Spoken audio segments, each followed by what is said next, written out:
স্বীকৃতি চাইতে স্বামীর বাড়ি এসেছিলেন বিশ্ববিদ্যালয় পড়ুয়া এই তরুণী, কিন্তু স্বীকৃতি তো দূরের কথা, ঘরের ভেতর তালাবদ্ধ করে বিদ্যুৎ ও পানির লাইন বন্ধ করে দিয়েছে ছেলের বাবা। এই বাড়িতে আসছি আমি আজকে 2.5 দিন হয়, আর আসছে হইতেছে ও যাতে আমাকে স্বীকৃতি দেয়। টানা 2 দিন ধরে খাবার, পানি ও আলো ছাড়া ঘরবন্দি অবস্থায় থাকার দাবি এই তরুণীর। এখন পানি বন্ধ করে দিছে, কারেন্ট বন্ধ করে দিছে, এখন উল্টাপাল্টা করে গালিগালাজ করতেছে, মানে দরজা সাবল দিয়ে ভেঙে ফেলাইবো, আমাকে জব করবো, আরো অনেক নানা ধরনের যেগুলো বলে, মানে মেয়ে মানুষ যেগুলো বলে, অনেক খারাপ খারাপ কথা বলছে। ঢাকার ধামরাই উপজেলার শ্রীরামপুর গ্রামে চাঞ্চল্যকর এই ঘটনাটি ঘটে। ভুক্তভোগী ছাত্রী সাদিয়ার দাবি, 3 বছর প্রেমের সম্পর্কের পর গত 18 ফেব্রুয়ারি সাইফুল ইসলামের ছেলে জুয়েলের সঙ্গে ধর্মীয় রীতিতে বিয়ে হয় তাদের। কিন্তু আমাদের সম্পর্ক হয় হইতেছে গণবিশ্ববিদ্যালয় থেকে। আমি ওরে ফার্স্ট হইতেছে ফেব্রুয়ারি 7 তারিখে দেখছি। দেখার পরে ওরে ফেসবুকে নক দিছিলাম, এমনি হাই হ্যালো কথা হয়েছে। তারপরে আমার এক ফ্রেন্ডের বিয়েতেও আসছে, ওইখান থেকে আমাদের পরিচয় হয়, ভালো মতো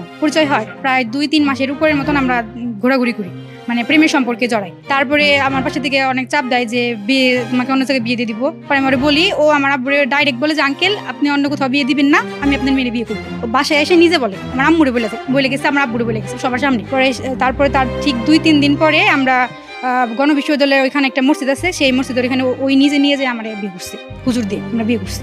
বিয়ের পর তারা স্বামী স্ত্রী হিসেবে বিভিন্ন স্থানে সময় কাটান। কয়েকদিন আগে স্বামীর পরিবারের সঙ্গে যোগাযোগ করলে তাকে বাড়িতে আসতে বলা হয়, কিন্তু বাড়িতে যাওয়ার পরই বদলে যায় পরিস্থিতি। 3-4 দিন পরে আমরা রিসোর্টে যাই, অনেকবার যাই।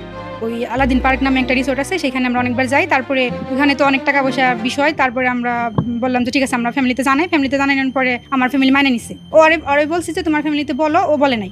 সেটা ওর ব্যর্থতা। ও বলছে না, আমি তোমাকে অনুষ্ঠান করে তারপরে নিয়ে যাবো, আর গ্রাজুয়েশন কমপ্লিট এখনো 2 বছর আছে, সব কমপ্লিট করে তারপরে ওর ফ্যামিলি নাকি প্রোগ্রাম করে নিয়ে যায়, এই কথা বলছে।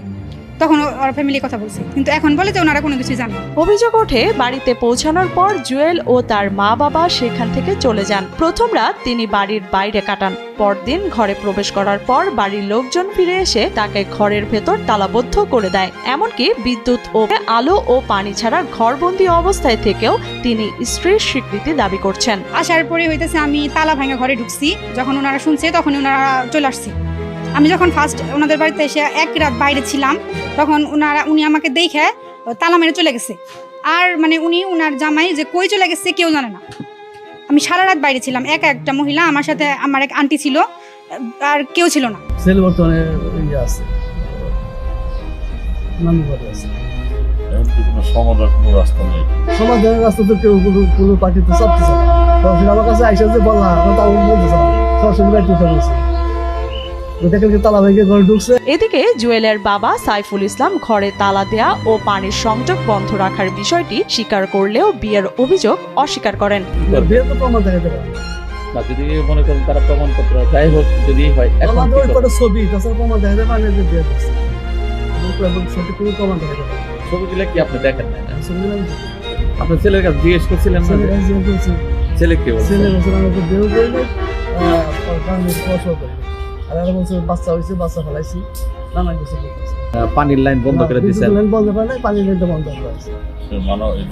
এই ঘটনায় এলাকায় চাঞ্চল্যের সৃষ্টি হয়। স্ত্রীর স্বীকৃতি না মিললে ছেলের বাড়িতে আত্মহত্যা করবে বলে জানায় মেয়েটি। ভুক্তভোগীর দাবি, ঘটনার সুষ্ঠু তদন্ত ও ন্যায় বিচার। মানে নিলে আমি খুবই খুশি, আলহামদুলিল্লাহ খুবই খুশি। আমি তো সেটাই চাই যে সবাই মিলেমিশে থাকুক, আমি চাই। মানে না নিলে মরে যাবো।